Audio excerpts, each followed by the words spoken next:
pessoal de casa aí, muita paz, muita luz a todos, pessoal aqui do espaço, muita paz, é um prazer estar aqui com todos vocês. Pede pro pessoal de casa aí, manda um som tá ok. Ah, então maravilhoso. Então vamos que vamos, né? Opa! Ô, Laratur? Ah, tá. Vamos falar já. Pessoal, nós vamos ter lá em Limeira, né? No dia 18, um trabalho que a gente chama, é uma palestra com entrada franca, e depois nós fazemos o Círculo de Luz, que é um trabalho de cura espiritual, embaixo da pirâmide vai ser dessa vez. A entrada é franca, a gente só pede para levar 1 quilo de ração, para cão e gato, né? Depois a gente vai fazer a propaganda aí, na marca de ração a gente pega Special Dog, que é o que mais eles gostam, e Golden, gato Golden, tá? Então a gente pede ajuda lá para levar, o resto é tudo entrada franca. Também não é obrigado, tá? Isso é uma colaboração que a gente pede de ração. Bom, na próxima semana, agora o feriadão de 7 de setembro, sábado, domingo, segunda e terça, nós vamos ter lá em Limeira, nosso racha, um curso presencial daquela técnica Qigong, é cura chinesa pelas mãos. É uma técnica que a gente utiliza, aprende para tratar de pessoas doentes, para equilibrar pessoas, tá? É um pouco diferente do Reiki, não é igual ao Reiki, mas a técnica é diferente. Tem uma técnica na cadeira, uma técnica na maca, que também você pode aplicar em animais, em pets. Pode aplicar à distância, inclusive a técnica à distância. Então, essas coisas aí tá pra gente. Então, quem se interessar, entre em nosso site, né? laerciofonseca.com.br, né? E faz a sua inscrição, vai lá conhecer o espaço, vai participar com a gente lá desse curso. Bom? Beleza então? Então vamos, né? Vidas passadas. A pergunta que não quer calar. O que tem a ver as vidas passadas? Elas têm alguma influência nessa nossa vida atual, nessa nossa personalidade? Vocês vão ver que tem tudo a ver. Tem tudo. Por quê? Vamos tentar entender como é que funciona tudo isso, né? Vamos começar bem do princípio, a chegada, sua primeira encarnação na Terra. Como é que funciona isso? Então, está aqui nosso modelinho lá, o planeta Terra, as pessoas encarnadas na superfície da Terra, e nós vamos pegar essas várias outras superfícies, que são superfícies físicas também, hein? Só que cuja densidade de massa é tão pequena que ela parece não existir para a gente. Oi. Então, nós vamos ter lá no alto um plano de comando. Comando do projeto Terra. Ok? Muito bem. Aqui, nesse primeiro nível, está uma cidade nosso lar. Cidade astral nosso lar. Está lá em cima do Oriente Médio. Lá tem uma cidade, né, astral que controla as encarnações lá no Oriente Médio. Lá é conhecido, né, nas tradições como Jerusalém Celestial. Tá? Entendeu? O pessoal chama de Jerusalém Celeste, tem muito no Apocalipse da Bíblia, aparece muitos esses termos, que é uma cidade astral que controla lá. Entendeu? Então, aqui é o plano da luz, né, e aqui é os ascensionados. E lá em cima o plano de comando. Bom, todos vocês, presta atenção, todos vocês, e até eu, claro, nós chegamos aqui na Terra para a primeira vez, para encarnar pela primeira vez nesse mundo, como anjos decaídos, né? No bom sentido, né? Então, ao longo de toda a história de nossa humanidade, desde 8.000 anos antes de Cristo até os dias de hoje, nós temos espíritos chegando na Terra pela primeira vez. Tá ok? É muito importante que vocês entendam, né? Aquela história que eu sempre coloco da linha do tempo, para vocês entenderem, né? Aqui, o ano zero, como referência, né, cristã, 8.000 anos antes de Cristo, passa-se 5.000 anos, aqui 3.000 AC, todo esse período é considerado Idade da Pedra. seja, a humanidade não sabia ler, nem escrever, não tinha escrita, não tinha nada disso. Tá? Não tinha nenhuma civilização organizada. Era a época do Fred Flintstone. Filma, sabe? Legal pra caramba. Nesta época, na Terra, segundo as estatísticas, tinha 4 milhões de habitantes no planeta. Isso é pós-Atlântida, né? Depois que começa tudo zero novamente. Então, veja bem, são 4 milhões. Passa-se 5 mil anos neste projeto de trevas total. Certo? Não tem nem educação, as pessoas moravam em cavernas, depois foi sair, foi criando, as primeiras cidades vão ser criadas aqui, ó, no começo da civilização. Primeira forma de escrita, depois lá nos Sumérios, Babilônios. Tá? Ok? Nas Américas aqui praticamente não tem nada nesse período ainda. Né? A América vai começar perto aqui de um pouco antes de Cristo. Né? Então, aqui, né? Quando chega aqui, ó, 170 milhões de habitantes no planeta Terra inteiro. É interessante, né? Olha, são são 10 mil anos. Né? Não, são 5 mais 3. Né? 8 mil anos para chegar a 170 mil. E você tem que entender o seguinte: cada alma ela é transladada de planetas distantes, de outros projetos da galáxia, que ninguém nasceu aqui, nenhuma alma foi originada aqui.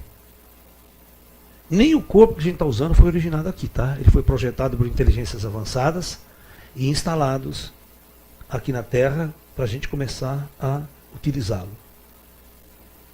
Isso faz parte do projeto. Então, a alma é transladada de mundos distantes, de outros orbes planetários, para chegar aqui, numa base estelar aqui. Essa nave chega aqui, tem um aeroporto, um ufoporto, né? E as almas descem. Essas almas são todas recepcionadas, tudo organizado, tá? E cada um vai para... Todo mundo vem com uma ficha na mão, né? Que é a capivara do cara. É ficha corrida. Só quem é advogado sabe o que é capivara. Vocês não sabem, é a ficha policial do cara, capivara. Os antecedentes criminais. Né? E ele vem com essa ficha kármica, com essa carga kármica. Ele vai, então, apresentar esse documento por um conselho que é chamado Conselho Kármico aqui na Terra. Esse conselho kármico compõe-se de muitas pessoas que vai analisar caso por caso e vai preparar a encarnação desta alma aqui na Terra de acordo com a ficha que veio. Se o cara tinha muito karma na outra vida, muito pesado, ele vai resgatar aqui, que ele vai continuar o processo de resgate. Né? Ele veio num planeta de expiação. Ele veio num planeta onde ele vai ter que passar por diversas experiências difíceis e conflitantes para aperfeiçoar o seu espírito, para o aprendizado. Né? Então, vocês têm que pensar na Terra como se fosse uma escola. Vocês vieram e matricularam numa escola. E essa escola tem regras. A primeira regra é esquecer. Vocês esquecem quem são. Apaga tudo. Vocês não lembram desse trajeto, não lembram de nada disso. Né?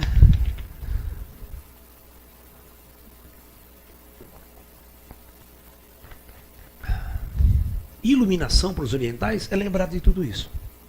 É lembrar quem somos, de onde viemos e o que estamos fazendo aqui, viemos fazer aqui.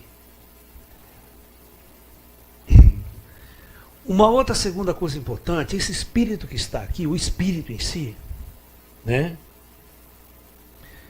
Lá no astral, ninguém fabrica espiritinho, ninguém transa para nascer espiritinho.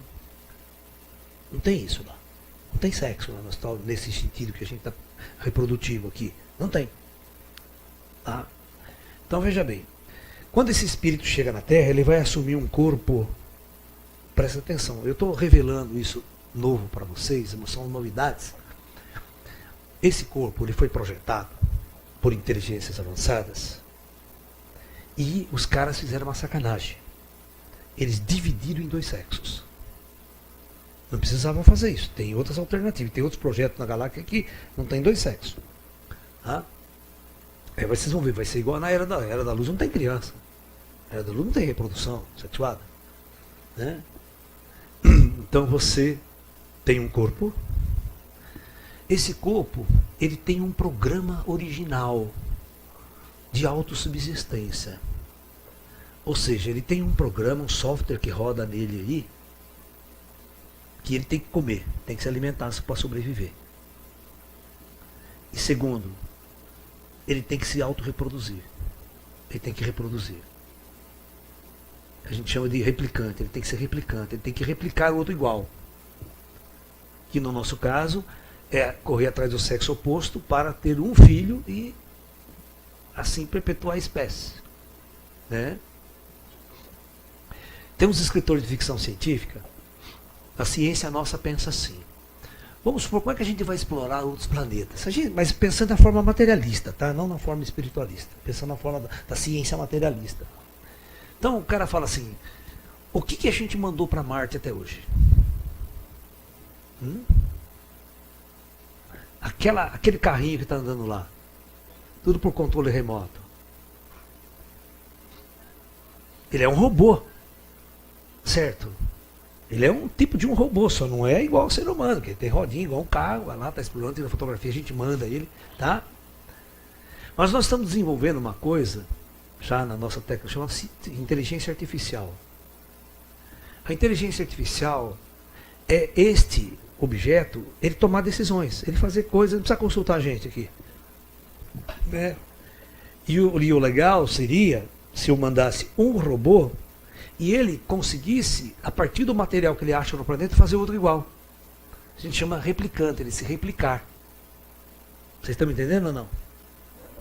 A gente chama de tecnologia replicante. Aí ele vai construindo, se autoconstruindo, se autoaperfeiçoando, igual o Skynet lá do Vingador, do Exterminador do Futuro. Que as máquinas tomam conta, entendeu? Elas são inteligência artificial, tomam conta e tomam conta do planeta. Né? E aí, você vê, o próprio Skynet, as máquinas têm que, para fazer chip, tem que autorreproduzir, não é verdade? Então agora vamos pensar, essa tecnologia de fazer robô autorreplicante, ele começar a avançar, daqui 1 milhão de anos no futuro. Que tipo de robô autorreplicante a gente vai fazer? Biológico. Eu boto esse cara num planeta, ele não precisa fazer chip, ele não precisa fazer nada disso que não tem, é só comer fruta, comer arroz, ele gera outro. Certo? Vocês entenderam ou não? Então o topo mais avançado de um robô, de um androide, é o androide biológico. Porque ele se autorreproduz, ele se reproduz só comendo folha, só comendo o que tem no ecossistema. Não precisa fazer chip, não precisa fazer junta mecânica, né? É como se ele se reproduz a partir de uma matriz genética e ele vai se reproduzindo. Então, nós temos um impulso aí dentro, sexual, muito forte, uma necessidade de você procurar o outro.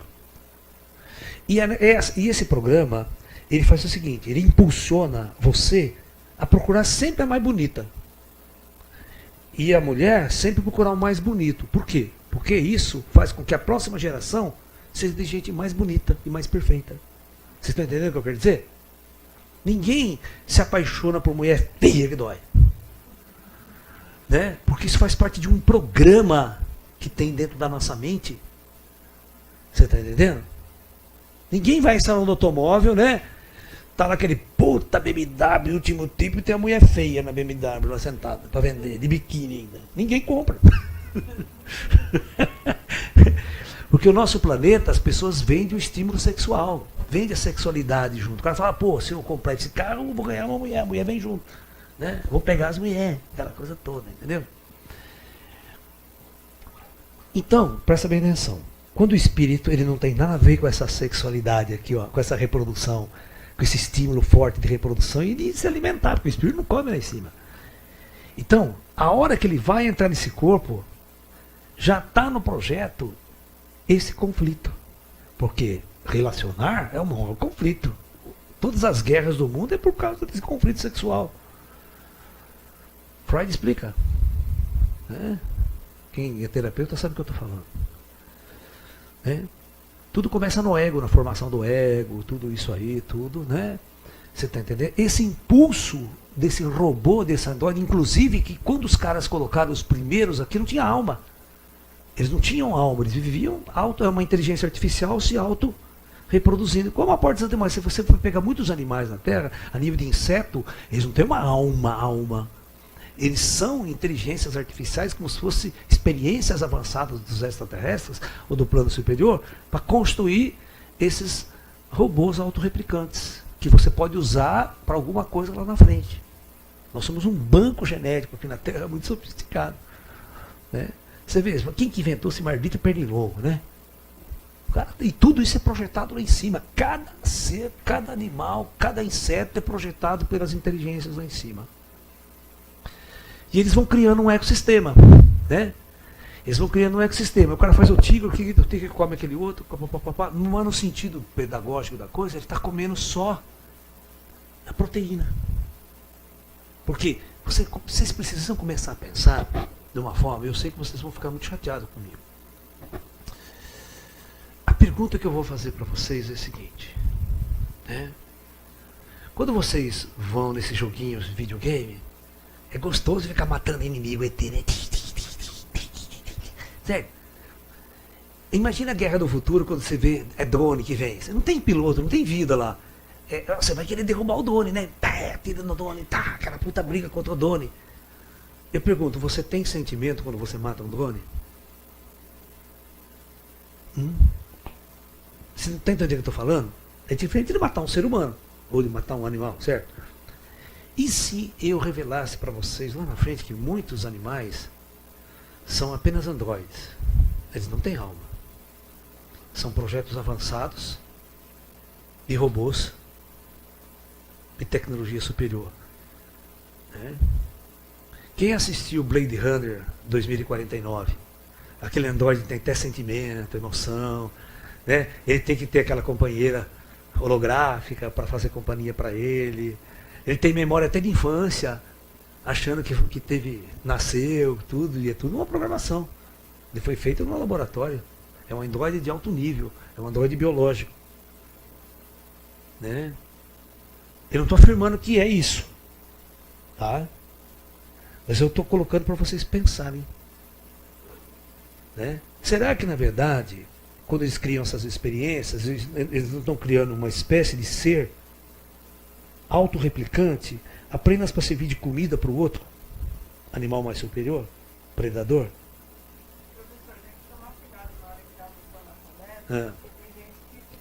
Vai querer comer carne, vai querer comer todo mundo. Sim, Então, a pergunta é, por que os planos superiores, os espíritos avançados, permitem que tudo isso aconteça? Né?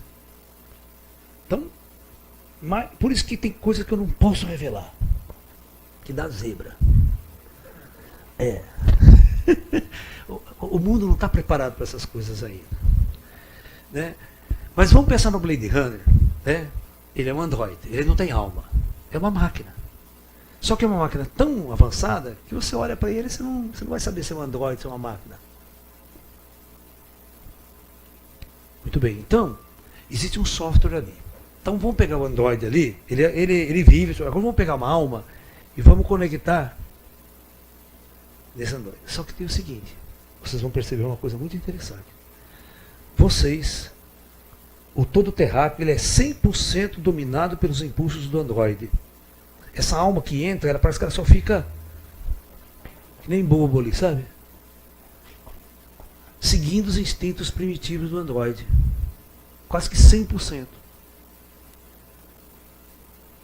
Desde que nasce, aquele instinto de comer, de ser bonita, o ego tal, conquistar as fêmeas, vai na escola, vai aprender, tudo é pro ego, tudo é uma construção de um ego, aí dá competição, dá conflito, guerra, briga, se mata, ciúmes, poder sobre o outro, tudo aquilo.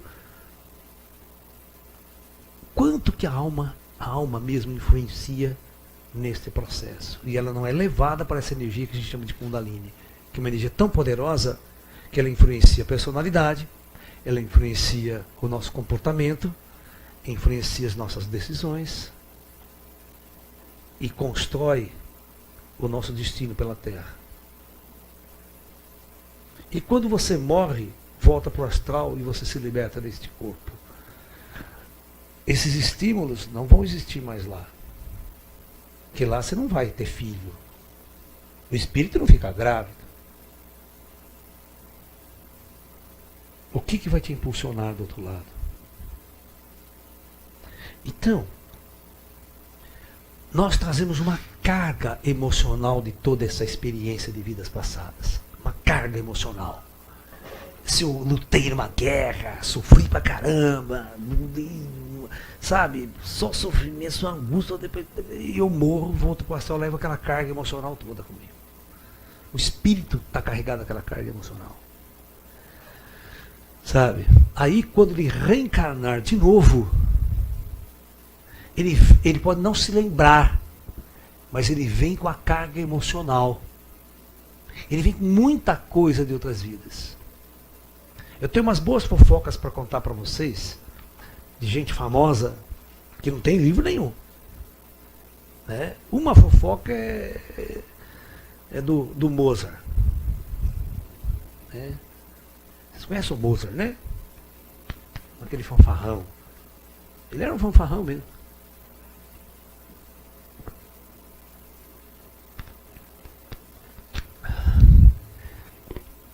Antes dele ser Mozart, na vida anterior de Mozart, ele foi um grande pianista, um grande concertista, certo? Um grande músico, né? Aí ele morre e vai para o astral. Aí ele vai passar muitos anos no plano espiritual. E lá, nesses anos que ele passou no plano espiritual, ele compôs muita coisa, né? Ele compôs muitas obras maravilhosas, né? Mas ele tinha resgates kármicos de vidas anteriores também, né? Todo artista tem, você vê que todo artista é maluco, todo cientista é maluco, todo cientista é louco, todo cientista é egocêntrico pra cacete. Eu não conheço um cientista que não seja egocêntrico. Ao extremo. Pode olhar, Einstein era totalmente egocêntrico, Madame Curie, todo mundo, todos esses caras que vocês assistem eram egocêntricos para desgraça. Não devia ir com ninguém, estudava sozinho, fechado, só para ganhar o prêmio eu ser famoso, sabe? Entendeu? Não dividia o conhecimento. Só depois que publicava, que tinha o nome dele embaixo. Mas antes, eles queriam fazer tudo sozinho e tal, né? Você vê que a Madame Curie até brigou com o marido dela, né? Que não queria nem compartilhar com o marido dela as coisas, que pagou todo o laboratório, que montou todo o laboratório para ela, senão ela não ia conquistar nada. O Einstein também, lembra a história, quem conhece a história do Einstein com a mulher dele fazia tudo, calculava tudo, ele nem citou a mulher dele no trabalho dele. Entendeu? A mulher dele era física também, ele conheceu na faculdade. E ela tinha um defeito, né, na perna, a mulher dele mancava, né? Tinha uma perna mais curta que a outra. Um defeito de infância. Genético, acho que foi, né? Não sei se teve um acidente, foi genético, agora eu esqueci. Mas era inteligentíssima. Era a única mulher na classe de física, quando o Einstein era aluno lá também, entendeu? Na universidade. E ele se apaixonou por ela, pela inteligência dela, e casaram, ficaram juntos, tiveram filhos, tudo. Né? Teve um filho do Einstein que ficou maluco, ficou louco, precisou internar. Inclusive quem foi tentar cuidar dele era o Jung. O Jung foi tentar cuidar dos filhos do Einstein, mas eu não quis saber. O cara não quis saber. Depois ele morreu no hospital, não sei se suicidou, parece que uma coisa assim. Mas é complicado, né? É uma vida complicada. E a fofoca do Mozart? Precisa entender como uma vida tem influência na outra. Tá? Como a vida passada tem uma influência na outra. Bom, a hora que o Mozart foi lá no conselho kármico, ele chegou no conselho kármico lá, os caras, quando chega na hora de começar a encarnar, anos antes ele chama para. O conselho que chama, viu? Para preparar a encarnação. Olha, nós temos aqui, devido ao que você fez, nós vamos, né? Encarnar você. Ele falou assim: não, eu quero um pedido. Quero fazer um pedido. Falei, tudo bem. Todas essas músicas que eu fiz aqui no astral, eu quero levar para o plano físico. O cara, bom, tá bom. Nós vamos autorizar. Aí ele encarna. O que aconteceu com 5, 6 anos de idade? Esse moleque sentava no piano, debulhava o piano. Esse menino com 7 anos de idade, ele faz uma obra, ele escreve uma obra inédita. O pessoal que conhece as obras do Mozart, principalmente vocês assistiu o filme, né? O filme Mozart. Você viu que tem aquele. Aquela foi uma filme meio fictício, o pessoal acha que não existiu, não, aquele Salieri. Né? Aquele que pagava para ele compor o Requiem lá, lembra? Né? E ele era maluco, vivia na putaria, né? Vivia na noite, sabe? Aquela coisa toda porra louquice. O cara era um porra louca, saca? Né? Boêmio pra caramba. E tinha aquele Salieri, que era religioso, né? E aí, quando o Mozart fazia uma música, ele não entendia como é que o Mozart podia fazer uma obra tão maravilhosa daquele, ser um porra louca daquele. Ele falou assim: como é que Deus consegue escolher esse cara, né, para fazer essas coisas maravilhosas, e a gente é religioso, rezando, tenta, mas ele não sai. Você está entendendo, né? Ele não entendia essa coisa de vida passada, né? Então, você sabe como é que o Mozart fazia? E ele também ficava, no filme vocês vão ver essa descrição, ele vai lá, ele entra na casa do Mozart, o Mozart não está lá. Ele entra na casa do Mozart e vai no piano e tem uma partitura de uma obra inédita do Mozart. Ele vai virando, ele senta no piano, ele começa a tocar. O cara fala: mas não é possível. Não tem um rascunho na partitura. Que os caras faziam assim, né? Vamos supor que você chegava aqui, você tocava umas notas e tal, e escrevia na partitura. Escrevia. Aí a hora que você ia continuar, aí não dava certo, rasgava, né? Ou passava lápis, apagava, colocava os pontinhos, tudo. Você ia tendo rascunho. Que era difícil fazer uma obra daquelas grandes que tem, né? 4, né, movimentos, aquela coisa toda. Aquelas óperas, aquela coisa toda. Você tem que escrever todos os instrumentos, tem que escrever violinos, tem que escrever, né? Cada instrumento você tem que dizer a hora que entra, a hora que sai, sabe? É muito difícil, é demorado para fazer isso. É trabalhoso também, para você escrever uma obra inédita ainda. E naquela época a música clássica tinha regras, sabe? Ela tinha regras, né, para você escrever uma música. Tem que ter começo, meio, fim, abertura, tal. E as partituras deles não tinham rascunho. Eu vou explicar por quê. Ele sentava para compor assim. Ele era médium, ele começava a ouvir uma sinfonia tocada do astral. Ele começava a ouvir. Ele ouvia, ele falava que era música celestial. Ele ouvia aquela música em transe, numa espécie de transe, e ele começava a escrever. Ele começava a escrever aquilo que ele ouvia. Ele não sentava no piano para tocar. Ele ouvia a música na cabeça e ia escrever na partitura. Aí você podia sentar e tocar porque dava certinho. Eu já vi uma exibição de um médium, presta atenção. Só médium, psicográfico, mas ele não sabe nada de música. Não toca nenhum instrumento. Ele psicografa partitura musical. Vocês estão me entendendo? Eu vou lá, dou a pauta para ele. Eu dou aquela, sabe aquela folha com 5 linhas? Né? Com as 5 linhas. Então, partitura de piano. O médium, isso ao vivo. O médium psicografava, então estava lá a pauta. 5 linhas. Então, o médium às vezes escrevia, né? Unia-se. E escrevendo aqui. E tem que escrever a mão esquerda e a mão direita. Porque o piano tem que escrever as duas mãos. E o médium escrevia. Aí, tinha um puta pianista fudidão, sentava lá, dava a partitura para ele. Perfeita. Sem nenhum problema. Vocês, de onde vinha essa música? Quem que compôs? E o Mozart fazia isso. E aí você vai perguntar, mas o professor Laércio, se ele era um médium, captava músicas ancestrais, por que ele assinava o nome dele? Compositor Mozart. Porque se ele ouvisse uma música de outro, que não é dele, por que ele ia assinar o nome Mozart que fez? Se não foi ele que fez. É igual esse médium, igual o Chico Xavier. O Chico Xavier psicografa um livro, ele não pode assinar o nome dele. É?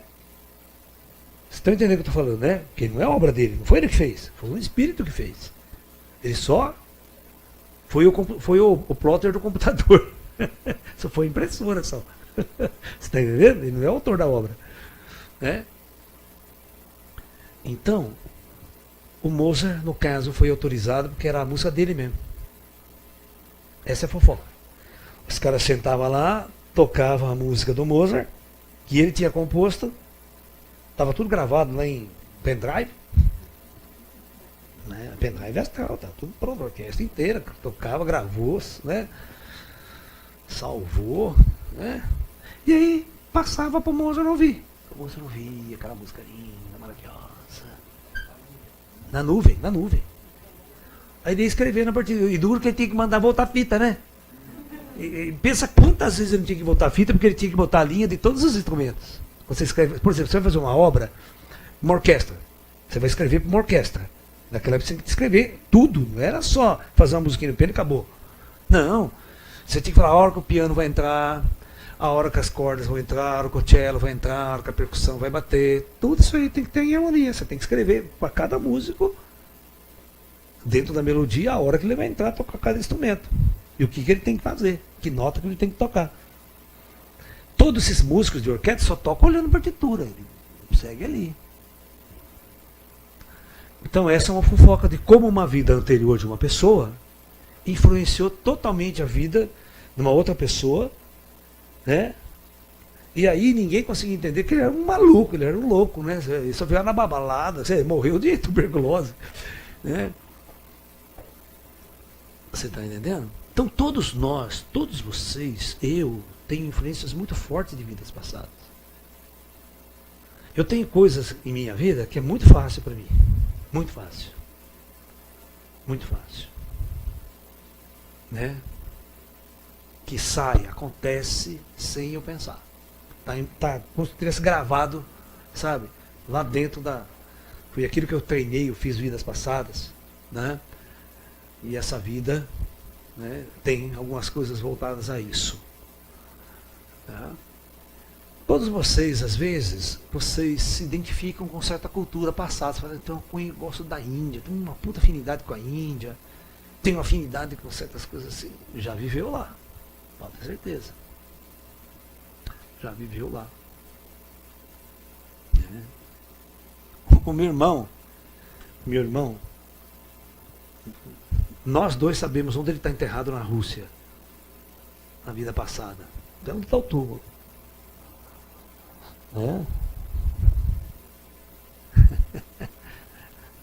Pessoa, na Primeira Guerra Mundial. Soldado russo. Porra! Então, sim. Né?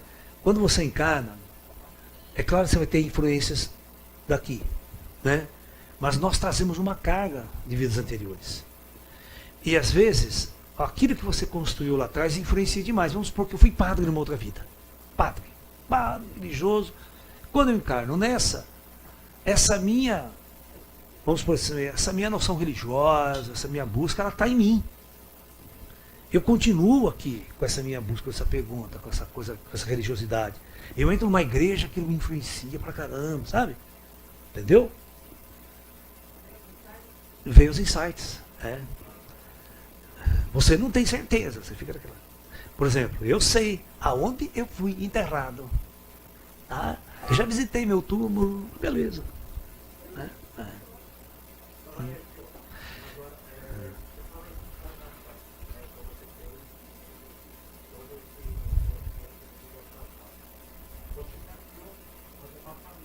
Sim.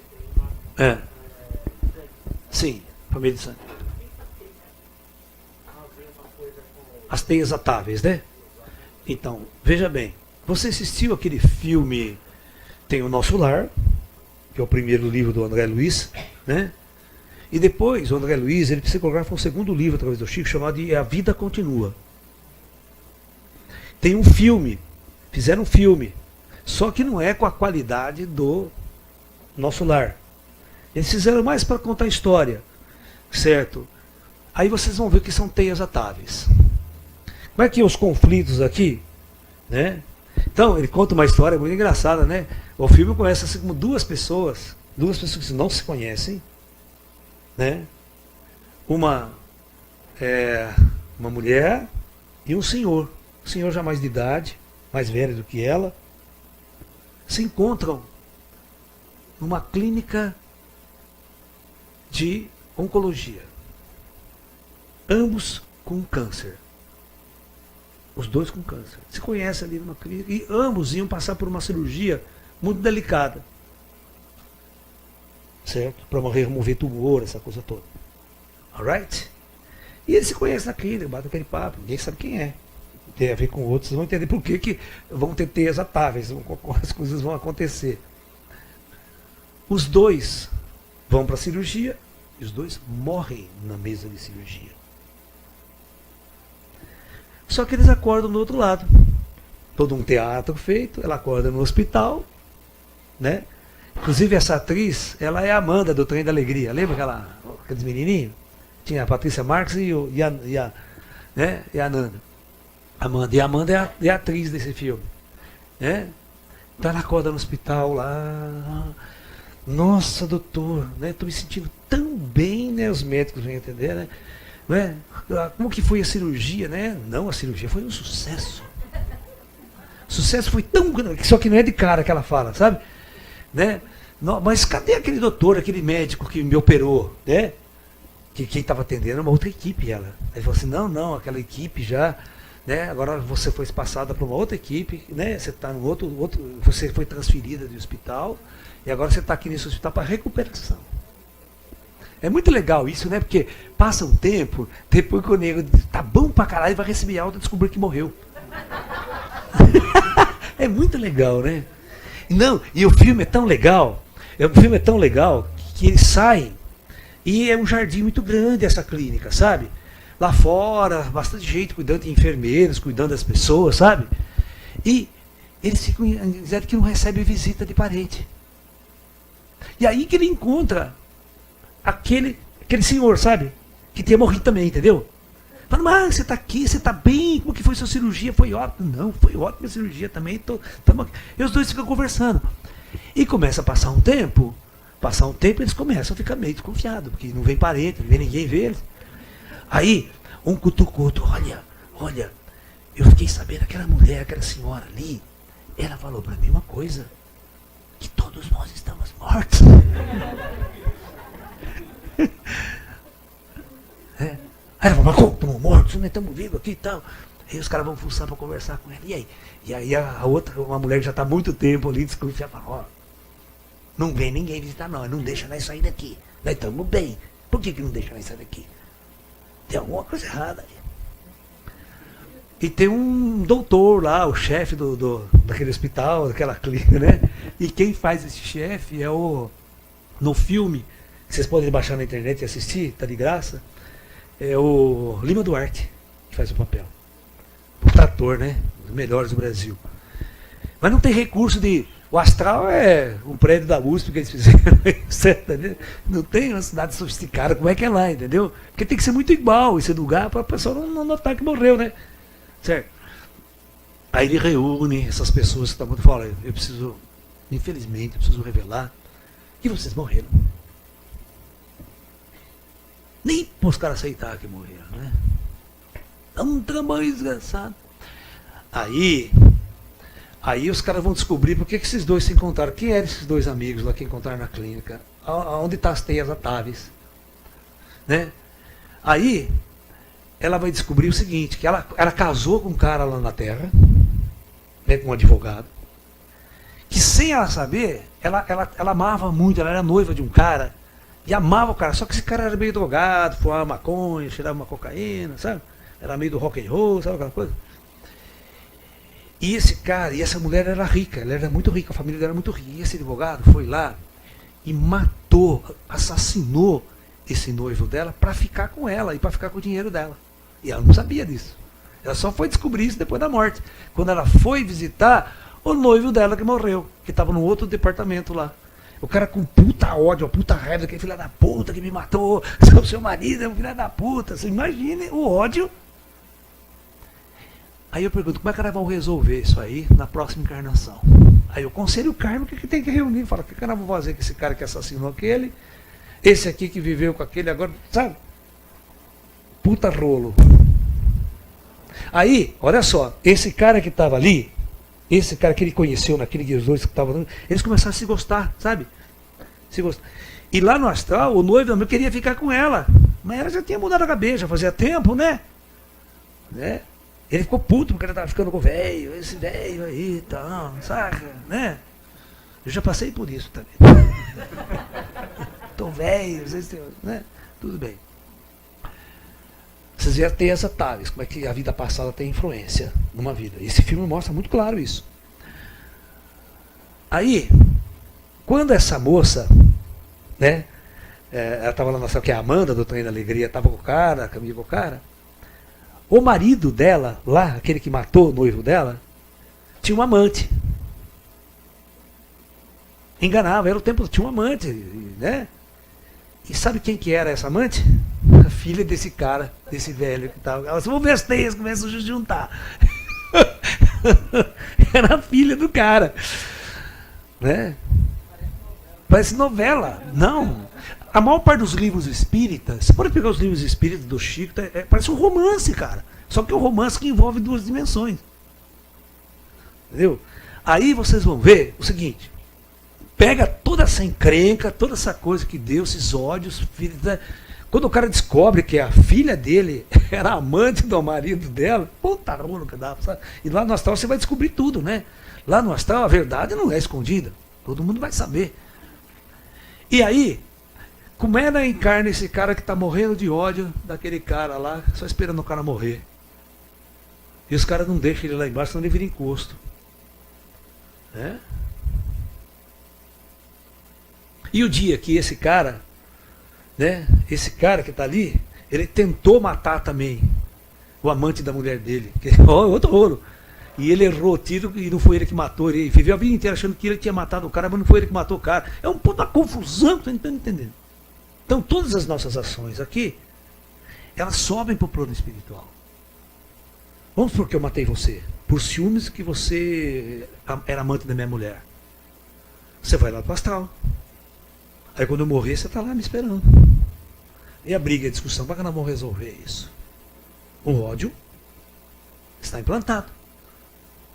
Então por isso que tem o conselho kármico. O conselho kármico, lá no astral, se separa, depois quando você vai reencarnar de novo, então as pessoas vão sentar, vão fazer um projeto, olha, você vai descer tal aqui, ó, você vai descer nessa família aqui, ó. Até a família escolhida, certinho. Né? Olha, você vai encarnar em tal lugar, vai resgatar esse ódio, essa coisa que você fez. E vocês vão ver engraçado que quando essa mulher, essa Amanda, ela desce lá no plano e começa a implantar memória na cabeça desse marido dela, que era o que traía ela. Você está entendendo? Ele só pensava em dinheiro, só coisas materiais. Ele ficava enrolando aquela moça, que depois aquela morreu, né, ele podia casar com a amante, né? Aí ele ficou enchendo o saco, olha, você precisa casar, você precisa, né, dar um conforto para essa mulher que está aí. Portanto, a mulher é ela mesmo.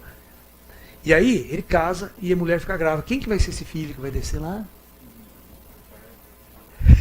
Aí que dá o rolo. Por como uma encarnação passada tem uma influência nessa vida. Você não sabe quem é teu pai. Quem foi teu pai. Você não sabe quem é teu filho que está encarnando aqui. Que tem as atáveis, você tem em vidas passadas.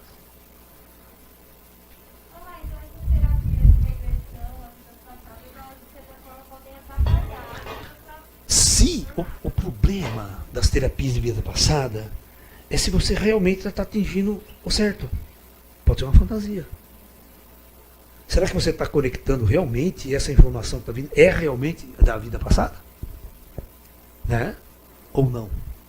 Eu tenho medo disso. Eu tenho medo das pessoas criarem fantasias irreais e depois começar a viver em função dessas fantasias irreais. Eu já brinquei com vocês, eu brinco e é verdade. Eu acompanhei um cientista que fazia regressões. Nessa história nós encontramos 10 Cleópatra. Porque, cara, eu brinco, eu faço uma brincadeira, que toda mulher, ela não quer ser, ela quer ser rainha no Egito. Ninguém quer ser piranha do Egito.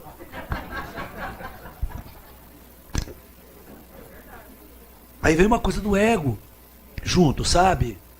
As pessoas não gostam de achar que em outra vida foi puta, foi prostituta, foi bandido, foi assassino, sabe? As pessoas sempre vão imaginar uma coisa, né, positiva. Ah, nossa, eu fui um cara, puta, fui um puta cara fudido, né? Fui rei não sei da onde, guerreiro não sei do que, né? Mas ninguém consegue aceitar e construir uma personalidade de um merda de vida anterior.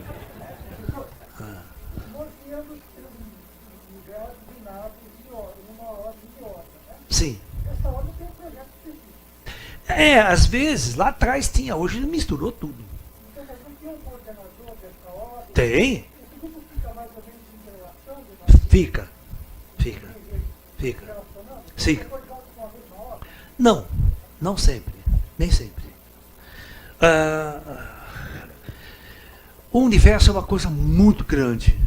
Muito grande. Tá? E os espíritos nas rodas não evoluem ao mesmo tempo. Pode se misturar. Você quer ver? Vamos pensar, há 1000 anos atrás, o planeta geograficamente era muito isolado. Então você vê, ninguém chegou nas Américas antes de 1500. Então, essas hordas de espíritos que viviam e encarnavam na América, quando eles morriam, eles iam para uma cidade astral típica deles. Não se misturavam nem no astral. E ficava reencarnando. Aí, quando chegou na última fase do Projeto Terra, né? Você vê, os espíritos vão embora da Terra também. Você vê, a civilização maia é uma civilização, é uma horda de espíritos que veio, viveu por 1200 anos e foi todo mundo embora da Terra. Entendeu? Quando os espanhóis chegaram aqui, fazia mais de 500, 300 anos que os maias já tinham extintos. Pode.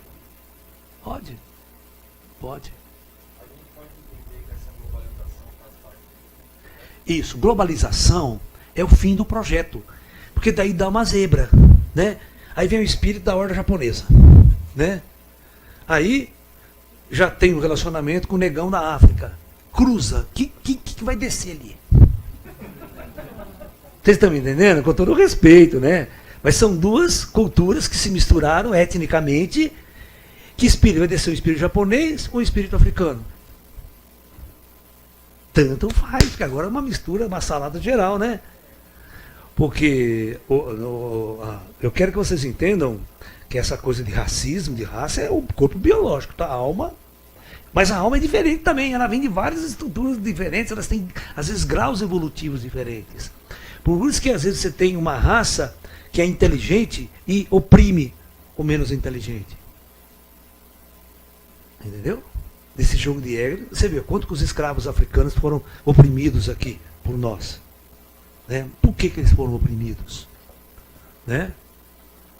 Você está me entendendo? Por que você não conseguia escravizar índio americano?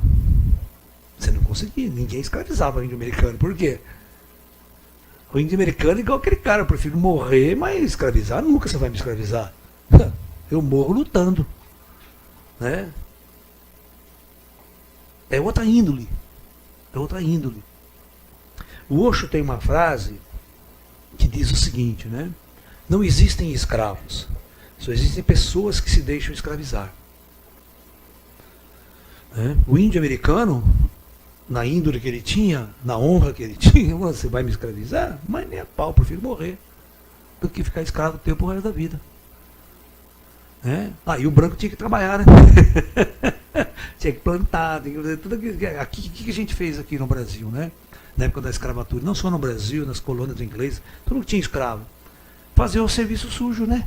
Fazer o serviço pesado que o branco não queria fazer.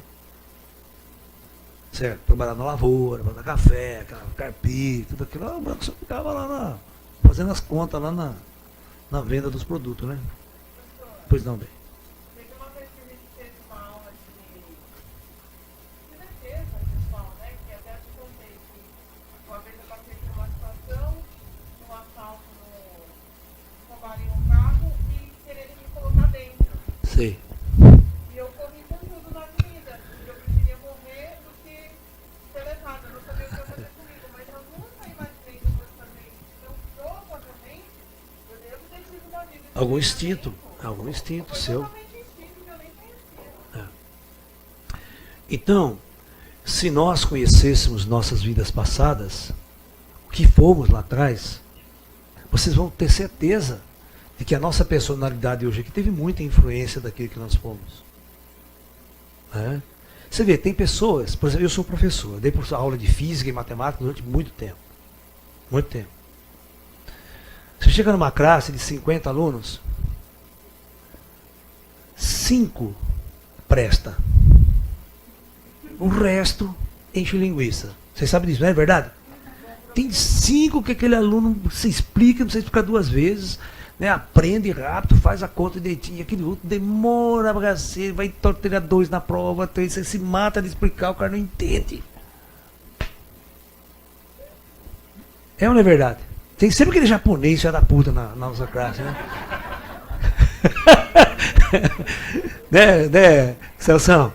Sempre tem aquele japonês inteligente que é uma desgraça, né?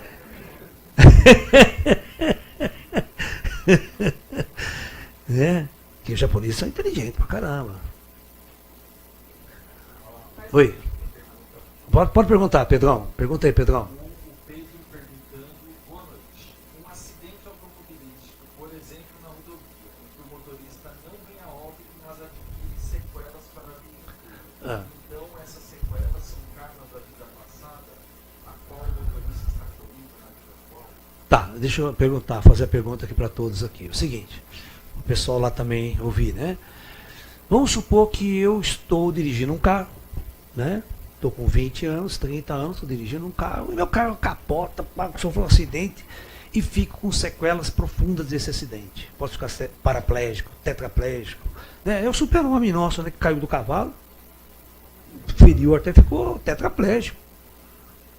Isto é karma de vidas passadas? Pode ser e pode não ser. Certo? Deixa eu explicar o que significa isso. Nós, seres humanos, né, vamos pegar um corredor de Fórmula 1. Só com um exemplo. Vou pegar um extremo. Qual que é o pique do cara? É andar numa pista a 300, 400 km por hora.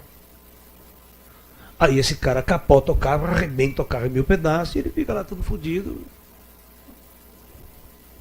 Certo? É karma ou é burrice? Efeito da causa. Ou seja, não é. É causa de um efeito. Entendeu? Então o que aconteceu? Eu fui negligente comigo mesmo, ao invés de eu cuidar do meu corpo, certo? Eu fiz merda. Certo? Por que eu tenho que correr a 1000 por hora? Você sabe que, para nós, né, os nossos amigos aqui, corredor de Fórmula 1 é herói. Para nós também é suicida. Quem que mandou você correr 400 km por hora lá e dar com palito no muro lá? A chance de você morrer é muito grande quando você arrisca a sua vida. Certo? Só para ficar herói, só para ficar famoso. Então é o ego. Né? Você estava jogando em função desse ego. Quero ser o campeão, mas para isso você tem um preço. Você pode morrer. Né? Então, nós temos uma coisa aqui na Terra que é chamada de Dharma. Tem Dharma e tem Karma. Deixa eu explicar para vocês, isso é muito importante. Karma e Dharma. Dharma é o contrário de karma. Muitas vezes o karma, vamos supor que você nasce cego. Você nasce feio pra cacete. Nascer feio é karma. Sabe aquelas coisas que não dá pra você mudar? Não adianta. Põe botox, piora. Né? Você conhece aquela história do molequinho? Tava vendo a mãe se maquiando na frente do espelho?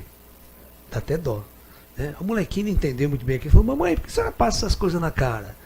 Ah, pra mamãe ficar mais bonita, meu filho. E ele falou: e por que não fica? Dá dó, né? Aí é karma. Aí é karma. Né? Por exemplo, agora, ser corintiano já é ser burro. Não é karma. Por quê? É uma coisa que você decide aqui, né? Faz parte, você pegou o seu Dharma. Por exemplo, o que é um Dharma? Você nasce numa família muito rica, você tem muita grana. O que você vai fazer com isso? Você nasce uma moça ou um rapaz que vai ser muito bonito e atraente fisicamente. As mulheres ficam loucas por você. O que você vai fazer com isso? Né? E ao contrário, nascer feio que ninguém, né, nenhuma mulher quer dar pra você. Aí você morre, como é que fala, virgem? Né? Ou tem que ir na zona pagar as putas. Senão não tem solução. Você vê essas pessoas, quando ela traz esse karma, já é projetado que elas vão ter um sofrimento. É projetado que elas vão ter problemas afetivos, emocionais, sexuais. Sabe? Isso molda a personalidade do indivíduo. Ele pode, até em função disso, virar um ladrão, virar um bandido que está no Dharma dele. O que eu vou fazer? Certo? Eu nasço pobre, por exemplo, nascer pobre. Certo? Aí você fica instigado com a riqueza do outro. O moleque passa com aquele tênis que eu nunca tive. Você quer roubar, você quer fazer. Aí é uma decisão sua. Não é uma coisa kármica. Aí você está criando karma lá na frente. Você pode até matar uma pessoa para roubar alguma coisa que você deseja ter e não teve, não conquistou. Né? A gente pode mudar o karma? Não. Karma não se muda, karma se cumpre. Então não tem como fugir. Não tem como fugir. Não tem aquele jeitinho brasileiro. A professora fala, tem uns caras assim, né? Eu vou dar um curso para aliviar o karma. Não existe curso para aliviar karma. Já é uma dívida, você adquiriu. Certo? Já fez merda lá atrás. A gente vai resgatar. O que a gente pode fazer daqui para frente? Plantar coisa boa. Para não, lá na frente não colher merda. Certo? Então nossas atitudes presentes é que geram as consequências futuras. Mas as consequências passadas não tem como você mexer. Eu vou contar uma história. Tinha uma sensitiva aqui em São Paulo. Ela trabalhava junto com Eliezer. Pode ser resolvido aqui. Só que você não sabe, né? Se você souber, você mata o cara. Filha da puta, foi você que pegou minha mulher? Você não lembra o caso do Divaldo, do filme do Divaldo, que tem aquele encosto de 400 anos? Enchendo o saco dele? Eu pergunto, por que os caras não tiravam esse encosto dele? Ah, a Joana de Ângela, aquela puta feira, bonita, tal, né? E por que deixa o cara ficar do lado enchendo o saco do Divaldo o tempo todo, a vida toda? Hã? Karma. Né? Mas por quê? Vocês descobriram por quê? É? Não. O Divaldo até perdoava, mas ele que não perdoava o Divaldo. Mas o que ele tinha feito? O que o Divaldo tinha feito para ele? Hã? Provavelmente, né? É o que ele não explica. Ele não explica, mas provavelmente é coisa passional. E ele se suicidou, esse espírito, lá. Devia ser por aprender que era chifrudo, então levou chifre. Né? E aí, 400 anos carregando o chifre. Pesado. É, porque é ódio. O cara, ele pode até encarnar, saca? Esquecer de tudo, mas quando ele volta, ele lembra de novo. Seu filho da puta era você, né? Lembra tudo de novo e volta aquele ódio, volta aquela coisa. Se ele não recuperar.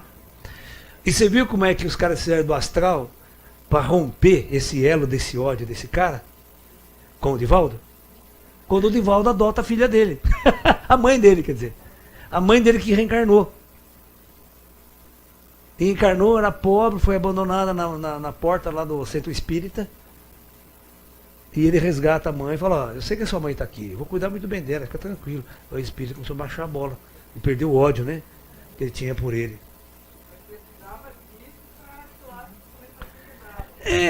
Mas isso é porque o ser humano é muito filho da puta.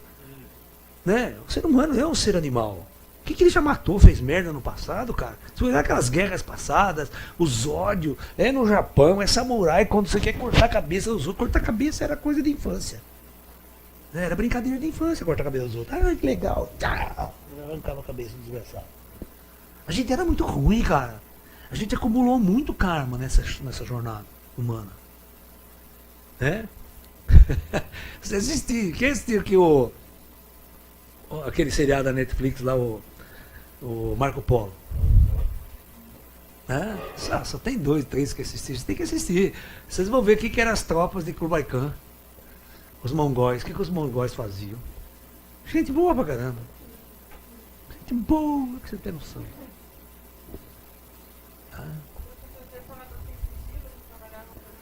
Então, tem uma história muito interessante. Tem a ver com vida passada. Essa sensitiva, ela fazia o seguinte, era um médico, o Dr. Eliezer, ele já faleceu, um médico baiano. Ele tinha um trabalho, ele trabalhava com louco, fez um loucódromo, sabe? Mas ele tinha um trabalho, ele pegava uma sensitiva, a sensitiva era um sentido de captação. Então você deitava num colchonete, a sensitiva deitava do seu lado e pegava na tua mão. A sensitiva entrava dentro de você e falava coisas de você que você não sabia. Entendeu? Ela começava a falar, colocar para fora. Sentimentos, emoções, raiva que você tem de tal pessoa, ódio, vinha tudo, o cara ficava louco. Um dia teve um congresso de medicina alternativa no Rio de Janeiro, e eu fui, o Eliezer me convidou para ir junto com ele, né? Fui eu, o Léo, o Dr. Eliezer, a sensitiva dele, foi tudo que ele ia fazer conferência lá. Eu não fui fazer conferência não, nesse dia eu fui só assistir. Fui participar com eles lá, como assistente. Então, vou contar um caso interessante que aconteceu lá, para vocês entenderem como a vida passada influencia a vida presente. Tem influência boa e tem influência ruim também.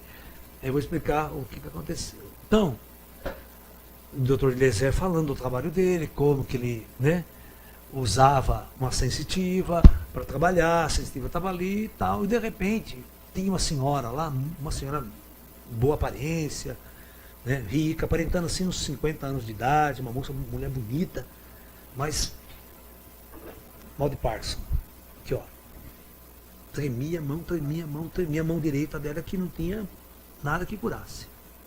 E assim, ó, é uma coisa muito, tremia muito, não é uma coisinha leve, sabe? Era muito. Aquela mão foi totalmente anulada, ninguém sabia, ninguém conseguia curar. Então vamos ver o que aconteceu com essa mulher, por que ela está assim? Aí, todo mundo sentar num né? A sensitiva deita, capta a mão da mulher, no amor.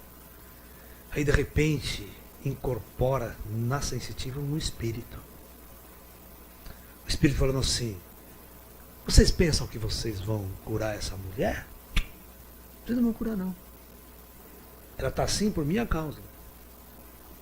É eu que pedi para essa mulher ficar assim. E eu ganhei na justiça. Então, nada que vocês fizerem vai resolver o problema dessa mulher. Ela está assim porque ela merece. Mas o que aconteceu? Você tem que perdoar, tal. Eu não vou perdoar. Isso não é problema meu.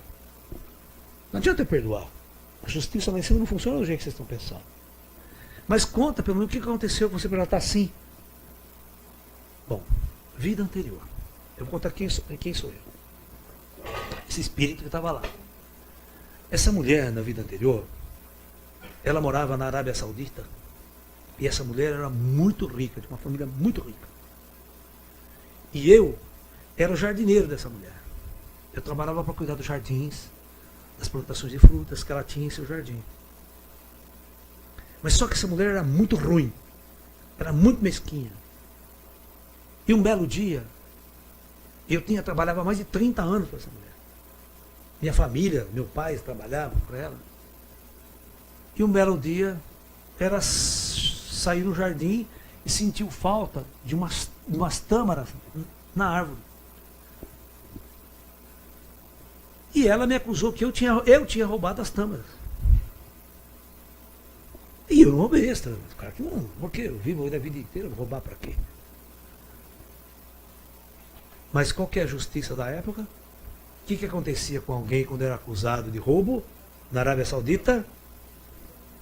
Mundo árabe? E ele foi condenado, sem julgamento, sem nada, a cortar a mão direita dele. E ele jurava que ele não era o culpado e que ele não tinha, mas a mesquinhez da mulher não queria saber. Para ela, eu que roubei. E, como ela era muito poderosa, foram lá e cortaram minha mão. Vocês não sabem o sofrimento que eu tive. Quanta dor. Quanta angústia. O resto da minha vida eu passei sem a minha mão direita. Aí eu morri. Fui para o astral e entendi como que é a vida aqui em cima. E fui conversar com os mentores para ver a justiça. Como é que isso ia ficar assim? Né? Essa mulher morreu também depois. Nós conversamos muito no astral pelo que ela fez para mim. Ela se arrependeu até, depois de muito tempo. Mas, uma coisa feita, uma dívida contraída é uma dívida que deve ser paga. Com a mesma idade que eu tinha quando ela cortou a minha mão, nós anulamos a mão dela. Entenderam? E não há nada que cure. Como uma vida influencia a outra. Oi. Sempre trazemos habilidades anteriores ou podem ficar esquecidas? Pode ficar esquecida. Pode. Então depende muito do projeto kármico que o mestre os caras vão abrir. Vou contar uma história interessante, seu Gaspareto é que conta. Né? O Gaspareto conta uma história. Quem foi o Aleijadinho em vidas anteriores? O Aleijadinho, puta de um artista, de um escultor, ele fazia de tudo, pintava também, mas com uma lepra que corroía todos os seus membros. Por isso que ele foi chamado de Aleijadinho. Porque ele trabalhava com o cinzel amarrado na mão, sabia? Ele não podia mais pegar as coisas, então ele amarrava aquele martelinho, cinzel, e amarrado ele fazia as esculturas, sofrendo toda aquela decomposição. Na vida anterior, sabe quem ele foi? Ele foi um feitor de escravo aqui no Brasil. Um senhor de escravo, ele chicoteava, torturava, o cara mau, o cara ruim pra cacete. E antes de ser feitor de escravo, quem que ele foi? Vamos ver se vocês vão saber. Michelangelo. Um puta de um artista da Renascença. Né? Então, naquela vida como feitor de escravo, essa parte artística dele não veio à tona. Também nós não sabemos o que ele fez. O Gaspareto não fala nada.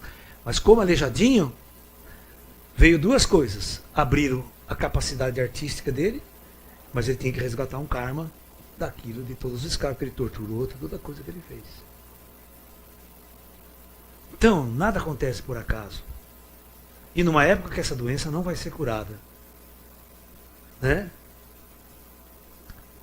Vocês sabiam que o Zé Rigó curava a lepra assim, num piscar de olhos ela secava instantaneamente na frente das pessoas?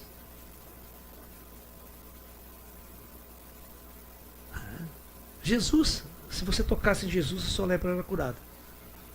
Naquela época. Mas vocês vão ver a tecnologia que tem por trás.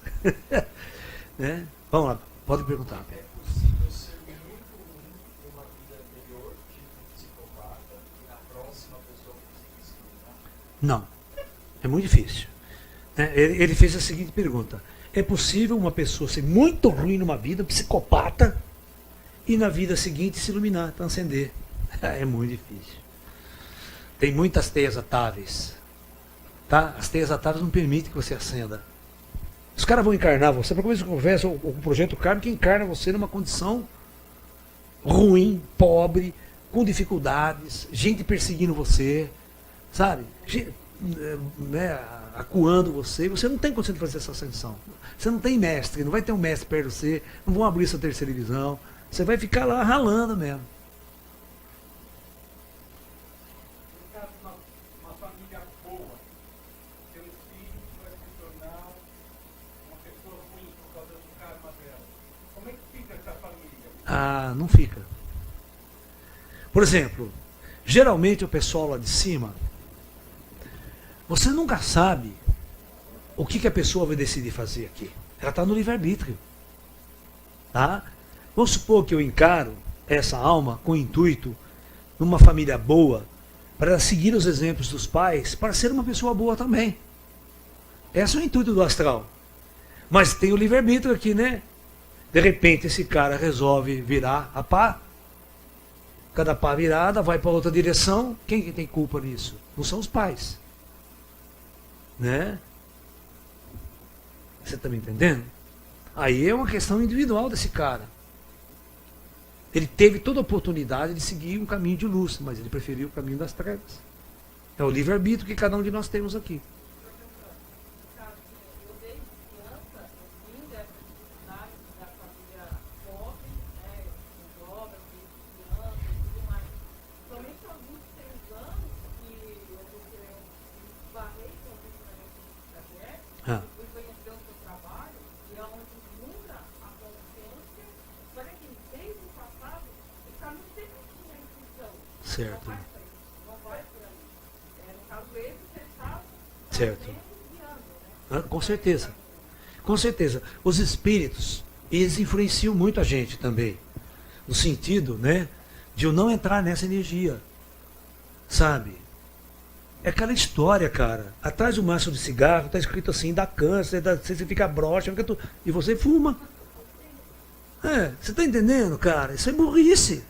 Ah, é porque eu estou viciado. Não, isso é burrice. Você tem que ter controle dos seus instintos, tem que ter controle da sua ação, você tem que usar a inteligência. Com certeza. Com certeza. Você tem que ouvir a sua intuição. Todo mundo sabe, gente, o que é certo e o que é errado, cara. Não vem dizer que não sabe. Todo mundo sabe. Tá? Ninguém é burro o suficiente para não saber que está prejudicando o outro, que está, sabe? Né? Tem duas coisas. Quando você se auto-prejudica é uma coisa. Você tem a liberdade de fazer o que você quiser com o seu corpo, né? Agora, o problema é quando você começa a prejudicar outras pessoas. Aí você está criando um karma contra a outra. Quando você cria um karma contra você mesmo, para você mesmo, é outra história. Mas quando você transcende para terceiro, né? Toda a minha angústia, toda a minha raiva contra o mundo, eu começo a jogar na outra pessoa. Né? Começo a torturar, começo a matar, começo, sabe? Começo a roubar. Nascer pobre é uma experiência maravilhosa. Eu nasci pobre, fui pobre a vida inteira, né? Certo? Ainda me considero um pobre. Né? Eu sou rico de espírito. Graças a Deus, materialmente, eu nunca passei fome na minha vida. Isso eu nunca vou falar para você que eu passei fome. De jeito nenhum. Certo? Mas o meu dinheiro sempre foi a minha vida inteira, cara. Quem conhece o Laércio, há uns 10 anos atrás, sabe que a gente vendia o almoço para comer a janta. Sabe aquela coisa? Tinha um tostão no banco, cara. Trabalhava, pagava todas as contas. Acabaria. Trabalhava, isso aí, mas isso aqui é normal, né? Todo brasileiro, 90% dos brasileiros é assim. Né? É porque vaga para rico tem pouco para encarnar. Né? Vaga para pobre tá cheio. Chega lá no astral, vai encarnar. Tem vaga para pobre. Mas não quero ser pobre. Não quero ser pobre. Não tem vaga para rico. Vaga para rico é meia dúzia só. Né? Já eliminou um karma pesado lá na frente. Sofrimento. Tá usando bem o Dharma, tá vendo? Cara, a gente tem que levar essa vida na... Cara, se você não tiver bom humor, qualquer coisa te perturba, é chato, né? Certo. Hoje em dia, que se politicamente correto, a gente não pode mais contar piada, cara. A gente não pode mais rir da merda da nossa desgraça. Não, mas desculpa que novo. Eu estava vendo ele fazer uma família inteira. Quer ver você ter nascido no Talibã, você vê que era bom pra tosse. Vai lá, as mulheradas lá, fazer uma briga lá de libertar as mulheres do Paquistão, você vê que é uma bom pra tosse. Do Afeganistão. Como você vê alguém que está pagando karma, vem alguém lá e faz um benefício para ele, não cumprir aquela Depende, precisa ver, cada caso é um caso, sabe? A gente tem que analisar com muita calma essas coisas. Você não sabe o que está acontecendo, né? No mundo espiritual, na vida, que as oportunidades que vão ser dadas para essa pessoa, para ela melhorar, para ela se aperfeiçoar. Você está me entendendo? Né? Quantas vezes acontece aquela situação, o cara está lá, morador de rua, perdido, não tem casa, não tem nada, sabe? Tem uma história que eu assisti no Gugu Liberato. Gugu, lembra? O Gugu tinha um programa que ele chamava na pele do lobo, um negócio assim. Que ele se disfarçava e ia viver. Então, um belo dia, o que ele fez? Olha, isso é muito interessante. Isso é muito interessante. Ele se disfarçou de mendigo, com aquela roupa suja, mas ia com o microfone e câmera escondida, né? De longe os caras filmavam. E ele viu um cara sentado embaixo da ponte lá, sabe? Assim, tudo assim, também, né? Vivendo ali, morador de rua, né? E ele sentou junto com o cara e falou assim, puxa, cara, começou a querer saber a vida do cara, entendeu? E tudo sendo gravado. Falou, pô, cara, tô aqui, tô na rua já faz um tempo, sabe? E minha família me abandonou. O Gugu contando a história pro cara. Falando toda aquela situação que leva o indivíduo, né, a morar na rua. Falou assim, olha, minha mulher me abandonou, meus filhos foram embora pro Nordeste, eu fiquei sozinho aqui, eu não tenho mais vontade de fazer mais nada na vida, né? Aí eu perdi o emprego, não tenho vontade mais de trabalhar, eu tô aqui, né? Cara, eu tô passando fome aqui, cara, tô com muita fome. Escuta aqui, como é que você faz quando você tá com fome para comer, né? O cara falou assim, não, rapaz, você tá com fome, né? Tem um jeito, tem uma padaria aqui, que toda vez que eu vou lá, ele me dá uma marmita. Ele dá uma marmita, um copinho de suco. Ele faz um pratinho pra mim, dá pra mim. Uma gente boa, aquele homem lá. Vamos lá comigo. A gente vai arrumar comida. Ele falou, fica aí. Ele foi lá, pegou a marmitinha dele, um copinho de suco, trouxe 2 copos, sentou com o Gugu, dividiu a marmita e dividiu o copo de suco. O Gugu ficou impressionado, falou, porra, o cara não tem bosta nenhuma. Né? Chega aqui e ainda divide a metade do que ele pegou de comida lá para dar para mim. Né? Aí o Gugu, e essa história? Por que você está na rua assim, assado, né?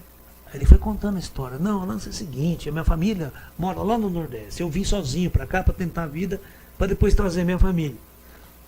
Né? E todo o dinheiro que eu tinha, né, eu usei para alugar uma casinha, uma pensãozinha, que eu ficava numa pensãozinha, e comprei uma Kombi velha para mim trabalhar no Ceasa. E eu ia buscar coisa no Ceasa e trazia para os restaurantes. Eu pegava todo dia de manhã, 5 horas da manhã, e lá estava minha Kombi e fazia, distribuía para alguns restaurantes, né?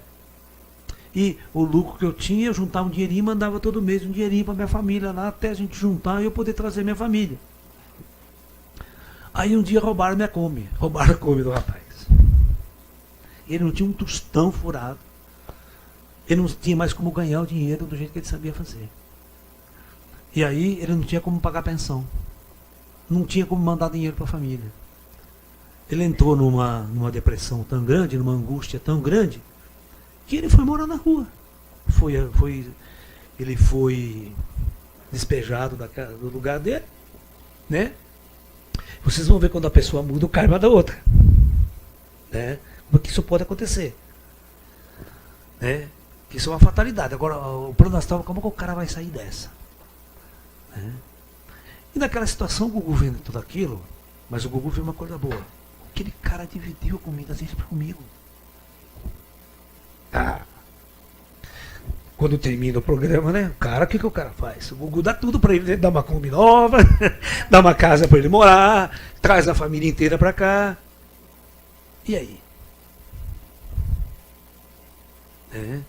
Isso se chama solidariedade, né? Ou seja, Às vezes o cosmos trabalha, que o Gugu poderia passar em qualquer lugar. Ele podia sentar com um cara que não tinha jeito. Por que ele foi diretamente com esse cara que realmente precisava de ajuda? Porque você pega um drogado lá na Cracolândia, você não tira o cara lá nem a pau. Pode dar 1 milhão pro cara que ele não sai de lá. Você dá 1 milhão pra ele, ele droga tudo em droga. Então, existe o merecimento. O cara era trabalhador, o cara estava naquela condição porque aconteceu uma fatalidade, né? Ou seja, e o plano astral fica medindo. Como é que esse cara vai sair dessa? Será que ele vai roubar? Será que ele vai matar? Como é que ele vai reagir a essa situação? Isso é um teste também para o espírito. Porque eu sempre falo que é fácil ser herói em tempo de paz. Eu quero ver você ser herói em tempo de guerra. Quando a sua vida está difícil, quando tudo está dando errado. Como é que você vai reagir?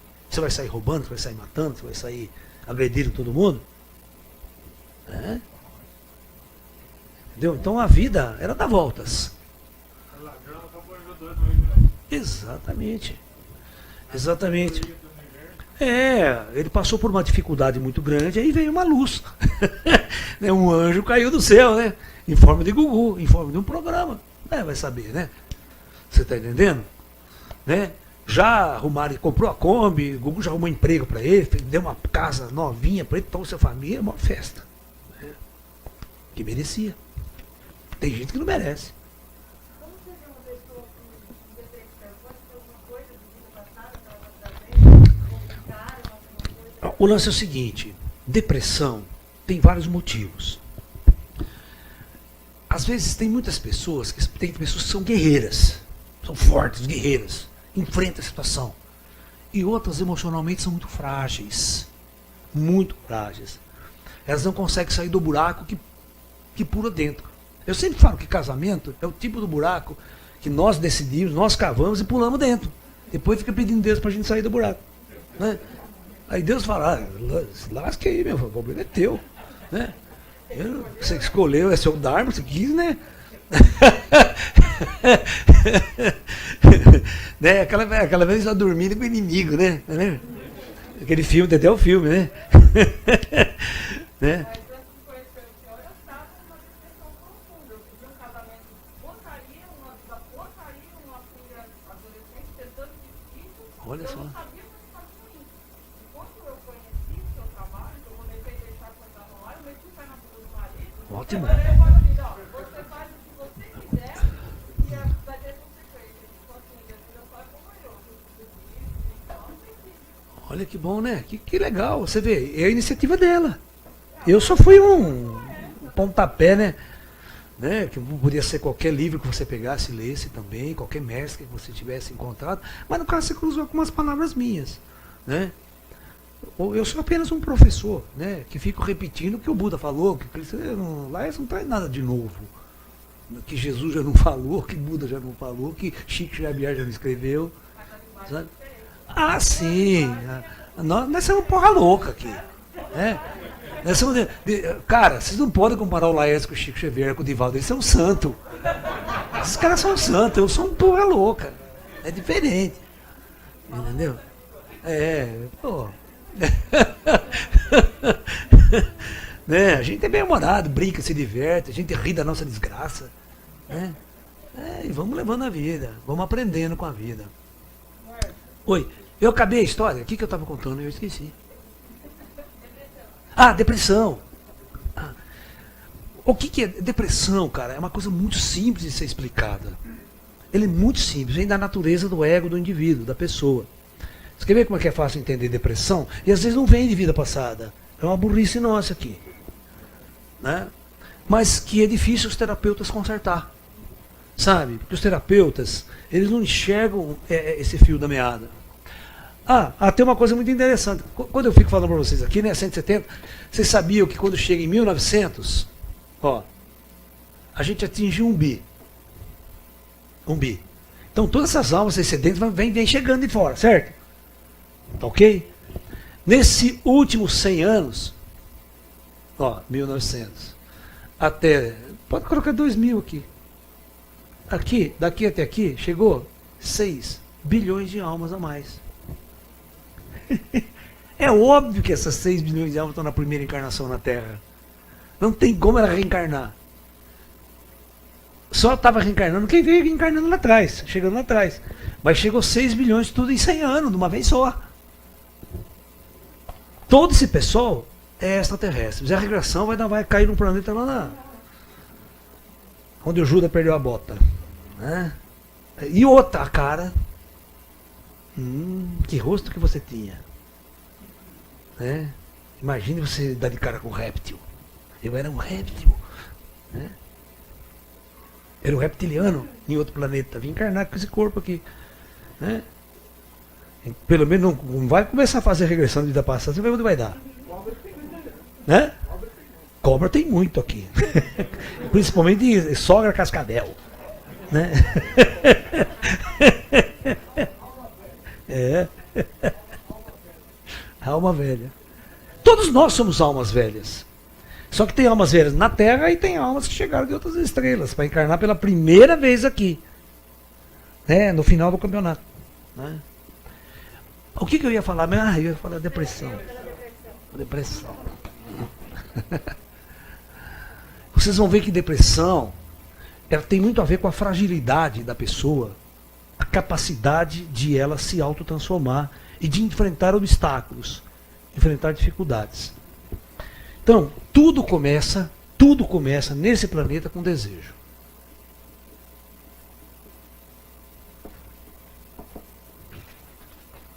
Tá? Esse desejo tem a ver com a palavra quero. Né? Então o que eu quero? O que eu desejo? Eu vou ao extremo. Qual que é o maior desejo que o ser humano tem? É o sexo oposto. Quando você está lá no teenager, na escola, né? Todos vocês se apaixonam pelo mais bonitão, pela mais bonitona da escola, né?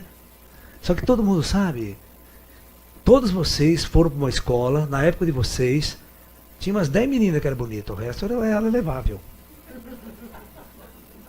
E vice-versa, né? Tinha os 10 meninos que eram né? Igual como fica esse filminho na sessão da tarde, né? Só tem aquele jogador de futebol, né? Aquele claque, tá, né? Fudidão. O filme americano tem isso, né? E tem aquelas team leader, né? Aquelas meninas tão gostosinhas, mente zero, né? Só a bunda bonita, saquaira, né? A gente tem muita cantora aqui no Brasil assim. Né? Né? Aí, você tem um desejo. E esse desejo faz com que você se apaixone. Tá?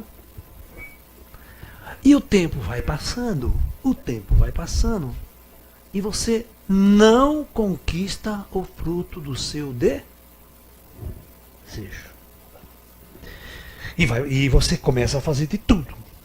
Você faz maquiagem, você faz academia, sabe?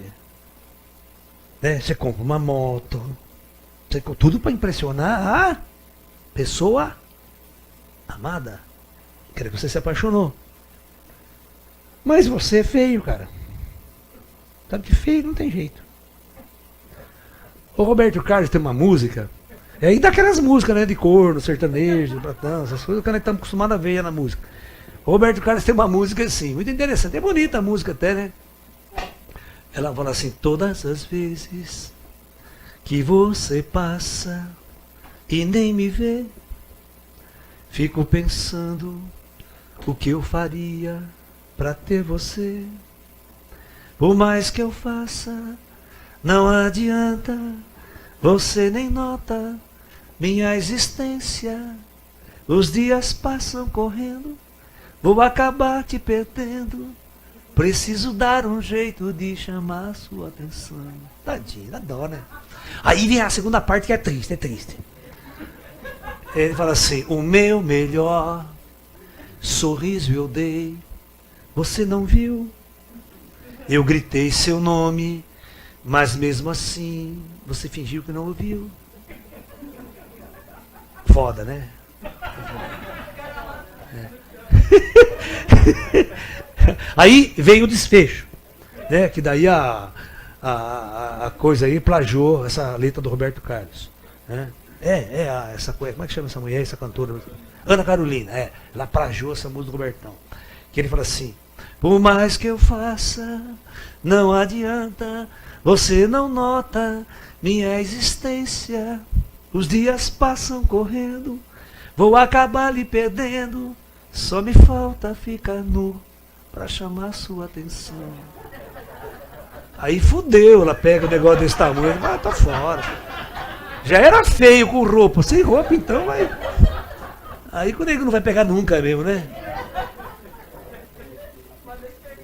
Manda internar. Ou seja, vamos acompanhar. Ele faz tudo, puta esforço, pá, vai passando o tempo e nada. Isso vai gerando uma tensão.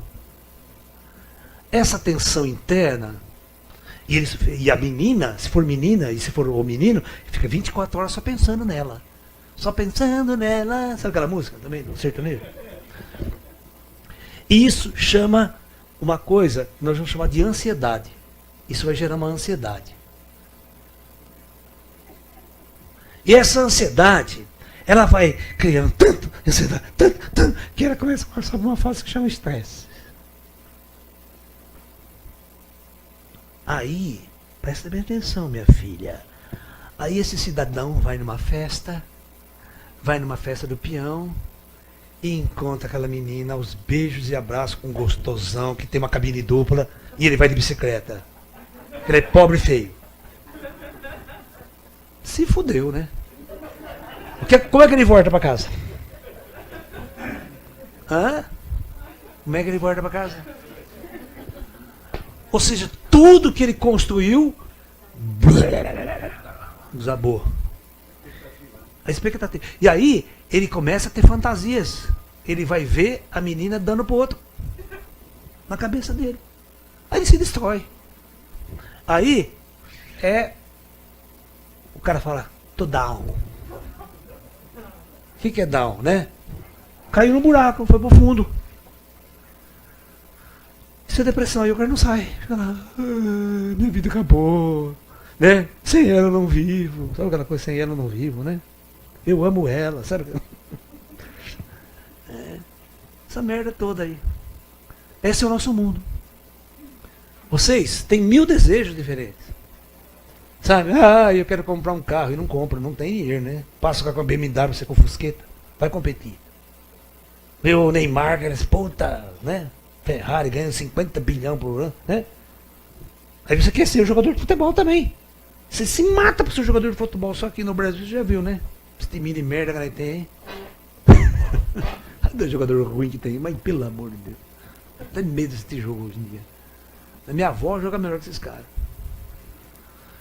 Quem quer fazer pergunta? Pois não. Só deixa ele, pode fazer. É possível um espírito reencarnar uma mesma família onde ele cometeu um karma anterior? Pode? Rapidamente? Pode. Não, rapidamente não. Não. Ninguém, é muito difícil um espírito morrer, né? Vai passar uns 50 anos no astral. Porque toda geração tem que subir, né? Para depois descer tudo junto. Entendeu? Ou descer perto, próximo, você está me entendendo? Né? Então, uma encarnação é 50 anos no mínimo. Porque você vai ter que passar no astral, porque não adianta. Você tem que morrer e você tem que passar um tempo lá avaliando tudo que você fez, avaliando toda a experiência que você viveu. Porque faz parte do aprendizado avaliar. Como eu vou estar vivendo no astral?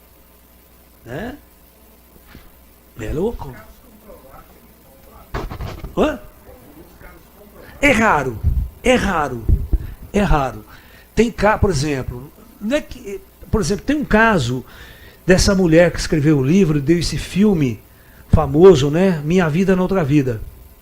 Ou seja, mas tinha uma distância. A distância não é porque a distância tinha uns 40 anos aí. Porque o que aconteceu? Ela tinha uma criança, ela tinha um filho. Ela teve um filho de 7 anos. Ela morre. Ela morre porque ela teve um problema, ela morre. Aí o que acontece?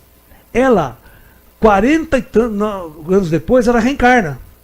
Aí quando ela está com uns 30 anos aqui, casada, tudo, ela começa a lembrar da vida passada e o filho dela estava vivo. O filho dela estava com 90 anos, que um deles. Estava velhinho, 80 anos. Então deu para ela pegar, mas não foi imediato que ela encarnou.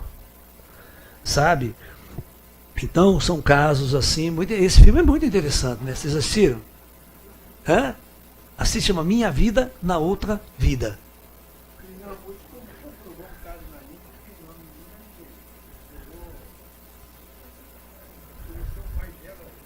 Pode, isso é possível, isso é possível, isso é possível, isso é possível, tá? Isso é possível sim. Não é impossível, mas também não é via de regra. Pois não. Não, às vezes os caras mandam você para outro país. Mandam você para outro canto lá. Não, nada a ver. Não. Esse corpo astral não encaixa. Tem nada a ver com animal. Isso é coisa da Índia, coisa da China, tem umas maluquices assim. Mas não tem não, pode esquecer. Em relação às nossas habilidades, a gente traz essas habilidades de outras vidas. Então, por exemplo, eu, Amanda, hoje quero ser jogador de futebol como Neymar. Sim. Mesmo que eu treine muito, Não vai eu com. não vou conseguir Não. ser Tão boa. tanto como ele. Sério, tem certas coisas que são dons. Nós temos dons. Né? Às vezes eu insisto numa porta e não é aquela porta para eu caminhar. Sabe, quando o astral quer que eu caminhe naquela direção, as coisas vão abrindo. Quando você vê que as portas vão se fechando, é porque você não pode andar por ali. Não adianta ficar insistindo. Sabe? Você vai sofrer, sabe? É igual casamento, só dá errado, só dá merda, marido trai você, e você, ai não, mas eu amo ele. Vai se foder, quem mandou ficar lá? Certo, entendeu? Isso é burrice já, então você tem que mudar. Você não pode ter medo de mudança. Está em nossas mãos a mudança. Eu não posso ficar insistindo no erro a vida inteira, pô. Saca? Então aí, não é uma coisa de vida passada, sabe? Às vezes o cara, não, mas ele é a minha alma gêmea de vida passada, tem que cuidar. Quem disse, pô? Vai a merda. Já devia dar dando bico na outra vida.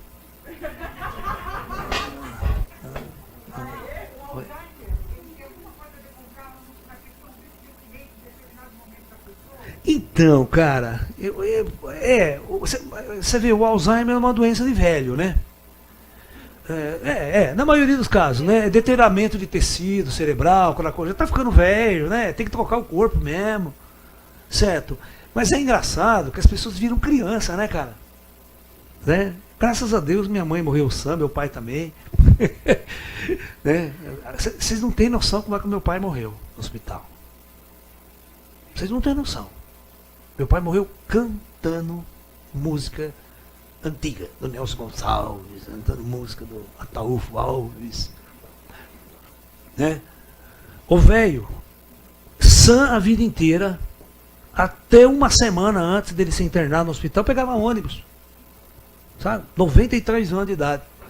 Aí quando ele ficou meio doente, foi pro hospital, ele já não reconhecia. Eu cheguei no hospital e ele não me reconhecia. Eu falei, ixi, meu pai, né? Falava com os espíritos, vai levar ou não vai? Que uma vez eles deram um alarme falso pra mim.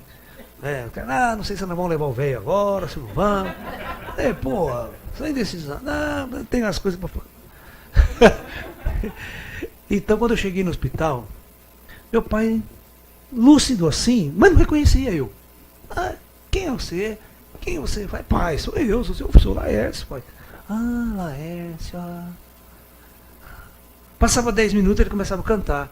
Acorda, Patativa, vem cantar.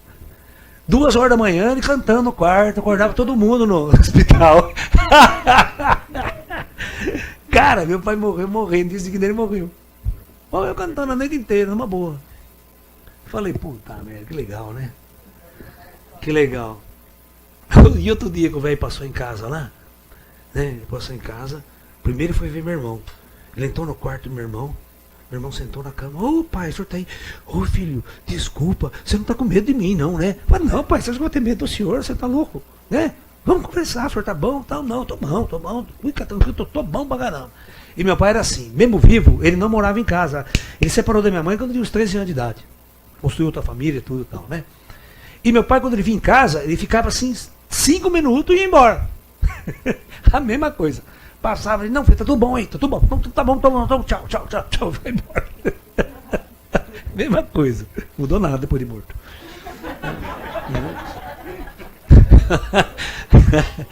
Ai.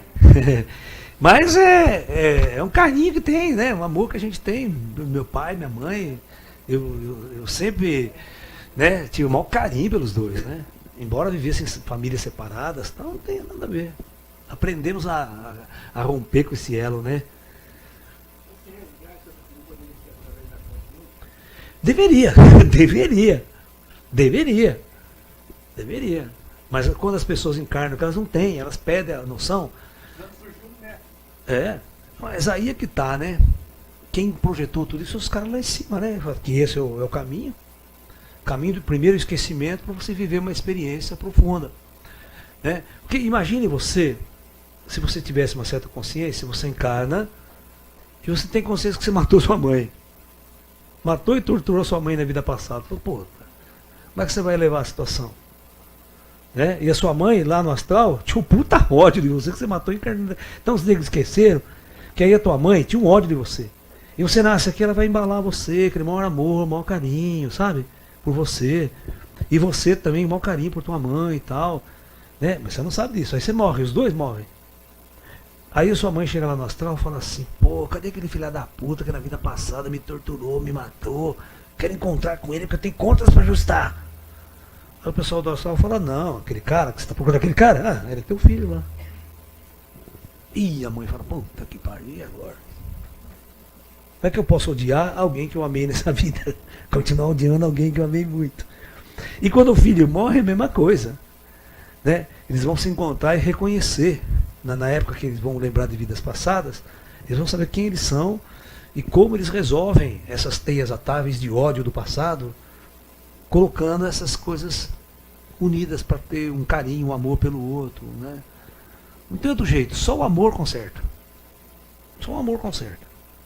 Né? E o amor de mãe pelo filho não tem igual. Né? Oi? É constante, só que você não vê. Mas estão do lado do seu o tempo todo. A maior erro que vocês cometem na vida de vocês é quando morre alguém e fala, ai, perdi minha mãe. Perdi meu pai. Perdi a bosta nenhuma, está aí do seu lado o tempo todo enchendo o seu saco. Quando você estava vivo, você nem ia ver seu pai, nem ia ver sua mãe. Né? O moleque sai de casa, não quer nem ver a mãe. Depois que morre, ai, minha mãe morreu. Não é verdade? Não é assim que acontece com os filhos? O filho sobe, depois casou, não quer nem ver. Sogra longe. Né? Né? Mas é assim, todos nós somos espíritos aqui neste planeta, vivendo experiências difíceis. A nossa experiência não é uma experiência fácil, é uma experiência difícil, dolorosa. Né? A gente não tem sabedoria, né? Não tem grandes mestres nos ensinando, sabe? Né? É tateando no escuro mesmo, sabe? De vez em quando o plano astral sente pena e manda um avatar, manda um Chico para nós, sabe? Manda uma pessoa para dar uma luz nisso tudo, para nos ensinar, para a gente entender que a gente precisa uma hora transcender tudo isso.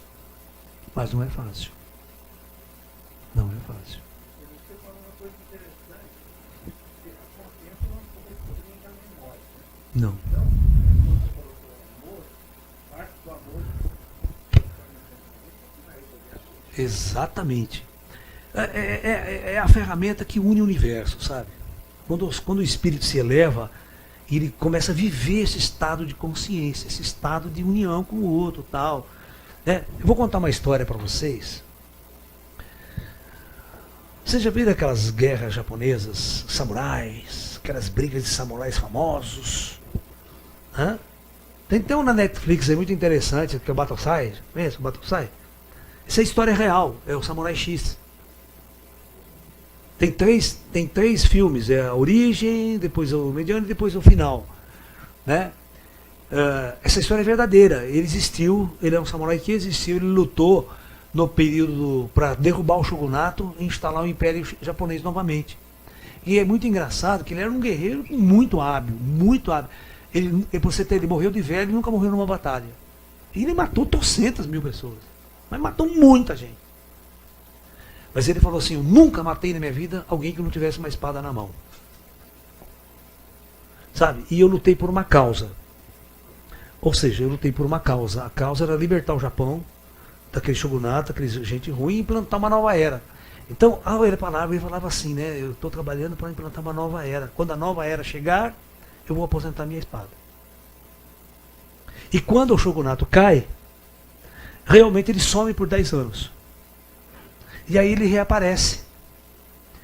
Mas ele jura nunca mais matar ninguém pela espada dele. Que a missão dele já foi cumprida. Sabe o que ele faz? Ele pega o corte da espada dele e vira ao contrário. Porque a espada japonesa só tem um corte de um lado, tá? Não é igual a chinesa que corta dos dois lados. Então ele vira a espada ao contrário e toda batalha que ele vai ter, ele nunca matou mais ninguém. Porque ele só luta e se defende e bate no cara com o lado que não corta. Sabe? Então ele arrebenta com o cara, né? O cara fica estendido no chão, mas não corta, não mata o cara, só dá pancada. Só dá pancada com a espada. E ele nunca mais matou ninguém depois dessa fase. Então eu vou explicar para vocês o que acontece com os espíritos que ele matou numa batalha justa. A batalha foi justa, certo? Por que você entrou na batalha? Por que você veio lutar comigo? Você também treinou, você também era um samurai, você estava com a espada na mão. Se eu ganhei a batalha, você sabia que esses dois caras, quando se encontram no astral, eles fazem assim, ó,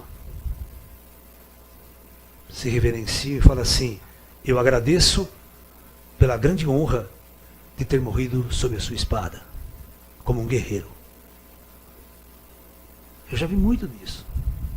Eu já vi muito encontro no astral de guerreiros inimigos entre si nas batalhas. Porque era muito impessoal essas batalhas. Você está entendendo? O cara lutava com ele que ele nunca tinha visto na vida. Ele não tinha ódio pelo cara, eles estavam lutando por uma causa, entendeu? Quem que não lutou por isso no passado, por causa de idiota? Quanta gente não foi nazista, lutou por coisa de. Né? Fazer o quê? Né? Esse guerreiro não tem nem que tratar essa morte. Não. Não. Isso não gera karma. Porque o outro vem matar você também. Eu tô lá em casa, o cara vem matar eu tô com a espada, eu posso defender. Era uma guerra. Por que você entrou na guerra? O motivo é outro. E por que eu entrei na guerra? E você vai ver que é engraçado que a vida inteira ele tem um drama de consciência. Porque ele não tem essa visão espiritualista que nós temos aqui. Eles eram pessoas mais humildes, entendeu? Né? Parte da cultura da época, o cara treinado desde cedo ser um guerreiro. E os samurais, eles eram assim. A história do Japão é uma história muito interessante. Todo mundo, toda essa história de guerra, cara. Guerra, poder, ego, riqueza, essa coisa, tudo é sempre assim. Na história do Japão, da China, tudo é lado. Se você vê as atrocidades que o Japão fez na China durante a Segunda Guerra Mundial, você não tem noção por que o chinês não pode ver um japonês hoje. Certo? Né? É uma coisa assim terrível, de atrocidade mesmo. Né? Mas quando a luta é justa é diferente. Agora, se o cara faz atrocidade, os caras pegavam, os japoneses pegavam esses caras com a espada, na Segunda Guerra Mundial, né? Porque não tinha sentido levar espada na guerra, né? Era só um símbolo, né? Os capitães, os coronéis que levavam espada, os soldados não levavam. Era espada samurai, né? Coronel e tal. Aí eles entravam naquelas aldeias chinesas, pegavam as meninas de 15 anos, né? Fazia sexo, estuprava a menina, depois pegava a espada e enfiava na vagina dele e levantava. E se exibia assim. Bom, luta de guerra. Isso aí foi pouco. Você não tem noção o que eles faziam com as pessoas, de torturar e matar depois. E crianças, jovens. Agora eu pergunto, por quê? Isso não é luta justa. Isso não tem honra nesse negócio. Certo? Isso é uma carnificina. Isso ele paga. Isso ele paga, pode ter certeza. Que é um guerreiro que não é um guerreiro que não é justo na batalha. Certo? É aquela velha história. Hoje em dia, legítima defesa, você não vai preso. Eu estou lá em casa, entra um bandido, ameaça minha mãe, já deu um tiro na minha mãe. O que eu faço? Vou pegar ele, eu vou arrebentar esse cara, pô, não tem outro jeito. Ele vai matar meu filho, matar minha filha, matar meu cachorro, matar tudo. Então eu tenho direito astralmente, e não gera karma isso não, porque isso é justiça cósmica, justiça divina. A hora que você for lá, os caras botam na balança, não. Ele matou você, mas por que ele te matou? Mas ele estava lá na casa dele, tranquilo, você que foi lá procurar encrenca. Então, está absolvido. E é absolvido aqui também, viu? Aqui, você na nossa lei humana, você é absolvido e lá também você é absolvido. Mas caso você tenha uma arma em casa, pensando no momento dele, você está premeditando? Não. Né? Você pode pegar uma faca de cozinha que você está com, você enfia na cara do nego. Na hora qualquer coisa vira arma, cara. Entendeu? Você quer defender sua família, você quer defender seu lar, você quer defender o seu direito. Que o cara está violando o seu direito. Então existe uma justiça aí. Né? E o cosmos sabe dessa justiça, viu? Não gera karma. Não gera. Claro que é bom. Então, essa é uma questão, certo? É uma questão. Eu me pergunto. Eu sempre fui treinado em artes marciais, tá? Então eu sempre fui treinado. Eu nunca tive armas. Eu sou treinado em artes marciais, eu não preciso dessas armas. Mas tem pessoas que, por exemplo, vão pegar uma mulher frágil, magrinha, o marido começa a dar porrada nela, começa a dar porrada, e eu vou matar você, que eu vou matar você. O cara é forte. Se essa mulher tem uma arma, dá um tiro na cara do nego. Certo? E não tem crime passional. Você tá me entendendo? Ela tem o direito de se defender. Sacou? Agora, se ela pega uma faca, ela enfia no cara. O cara tá me matando, cara. Entendeu? Né? Então, se o marido soubesse que a mulher andava armada, ele já tomava. Eu falo, pô, aquela mulher vai me dar um tiro em mim, eu vou lá bater nela. Eu sei, claro, que eu não estou trabalhando para isso, pelo amor de Deus, né? Ainda estamos estudando essa ideia do karma aí, né? Estados Unidos, bicho, todo mundo tem uma arma em casa. Quem que não tem uma arma em casa nos Estados Unidos? É raro não ter. Né?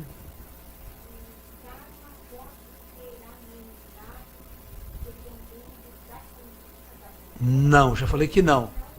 Não existe negociação. É assim, eu já falei. Daqui para frente você vai plantar o que você vai colher lá na frente. Essa é a lei. O que você plantou lá atrás não tem como mudar. Ele já foi feito. É trânsito julgado. Olha lá, tá na moda isso aí, né? Trânsito julgado. Mas naquele caso, o seu filho matou a mãe, o filho da mãe, depois ele volta, filho dela novamente, ele vai ser ruim novamente? Pode ser que não. Depende de outras condições. O que fez ele ficar ruim lá atrás? A gente não sabe. Né? O que fez ele cometer aqueles atos? Tem tanto que não estudar uma coisa lá, né? Porque ninguém mata a mãe por... vai saber. Certo? Então, tudo tem uma justiça. Como é que nós vamos resolver esse caso aí, né? Como é que nós vamos resolver? Ele pode ter isso na terceira vida, ele pode ter encarnar. Na segunda encarnação, ele pode pagar. E na outra, ele vai... Você vê quantos anos? 400 anos o cara resgatar aquele crime passional, aquele suicídio do cara lá, né? Olha quanto tempo demora. Às vezes o tempo espiritual é muito diferente do nosso tempo de visão aqui. Né? Perfeito então, pessoal? Então vamos embora, vamos jantar, já está com fome. Né? Então, pessoal, oi. Eu falei Não, deixa eu falar. Ó. Isso. Amanhã cedo nós temos uma outra palestra aqui sobre ET. Amanhã tem ET. Tem. Naquele fim de semana que eu falei para vocês lá do dia 18, sábado, vai sair uma van aqui de São Paulo. Quem não tem condição de ir, quer ir com a van, conversa com o Pedro. É o famoso Lalatur. Já tem até site. Né?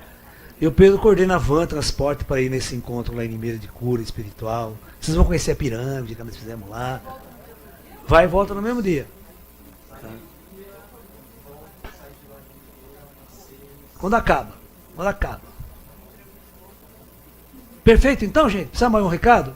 Amanhã esteja aqui, hein? 10 horas da manhã. Tá? Pessoal, muita luz a todos, namastê, muita paz, hein? Até amanhã.